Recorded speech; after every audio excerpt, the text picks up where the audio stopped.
No, I'm not a writer.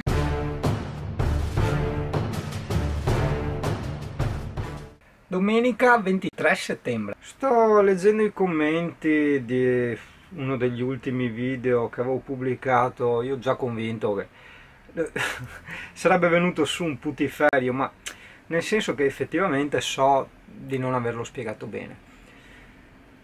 Allora, il video è altro restauro al camper, in cui io, parlando del razzismo, ma il razzismo per partito preso, e lì ho detto il popolo italiano è uno dei più ignoranti, probabilmente leggo troppi testi orientali.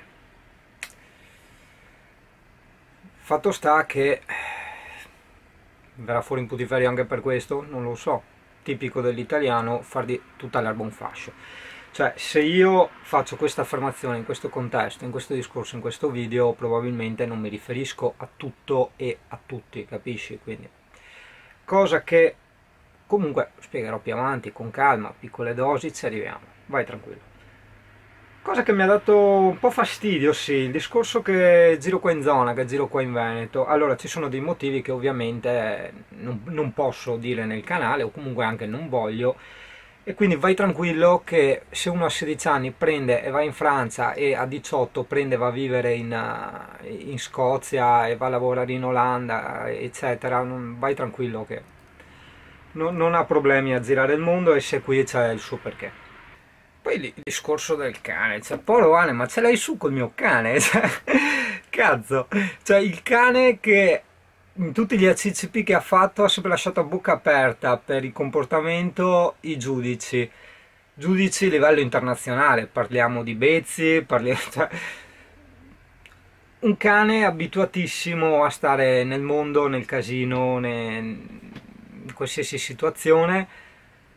E niente, non capisco perché deve essere legato, cioè come per dire lega tuo figlio, lega la moglie, cioè ok, ci sta, ma se non rompe i coglioni perché devo legarla? Cioè sono pienamente d'accordo a guinzagli e anche museruole, ma se non serve, cioè perché devo legarlo? Se serve ovviamente sì, o se c'è il potenziale pericolo, sì, ma se non c'è, non capisco il senso proprio. Certo, forse rispiegare sta roba di prima mattina non è stato proprio il massimo, perché le mie facoltà cognitive e dialettiche non sono all'altezza della situazione, però vabbè, insomma, speriamo intanto di aver messo un piccolo puntino nelle i, insomma, più che altro per quanto riguarda il fatto che effettivamente io lì, e anche in passato, solo che non te ne sei accorto, o comunque ricapiterà anche in futuro, certo possono avere le capacità per spiegare un concetto a tutti, perché tu sai che ognuno ha la sua visione, ognuno ha il suo contesto di vita, ognuno ha le sue esperienze, e pertanto se io dico una cosa, Tizio la può vedere nera, Caio bianca, Sempronio grigia, e abbiamo tre persone con tre risposte differenti a ciò che io ho proiettato, capisci? Questa è una cosa veramente essenziale. E poi appunto Moiga, col discorso Veneto, veramente Moiga. E la causa non è certo il lavoro, dove prendo alla fine 1000 euro al mese, no, non è quello. Poi leggo anche altri commenti di gente un po' più aperta, cioè non significa che gli altri sono tonti, no, gente un po' più aperta nel senso che da sé ha valutato altre interpretazioni di quello che io avevo detto.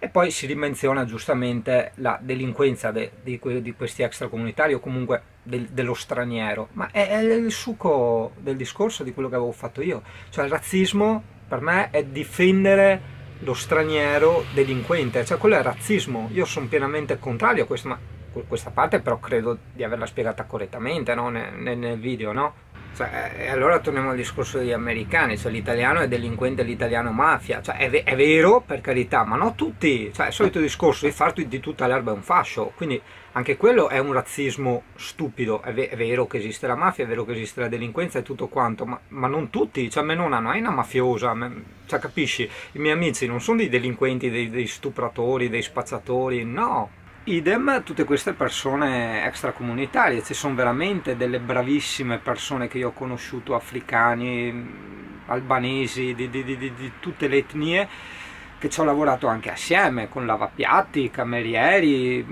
cuochi, di tutto e di più.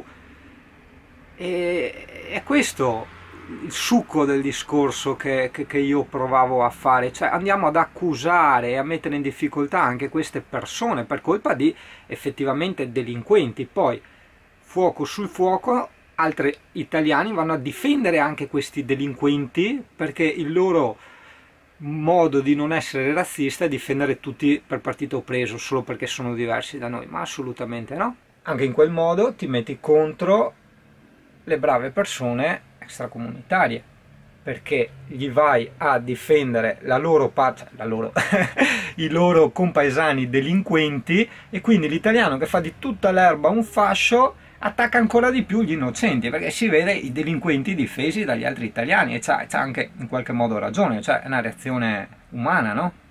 Detto questo, spero di aver calmato un po' gli animi, perché da prima mattina a letto sta roba, cioè dopo uno capisci.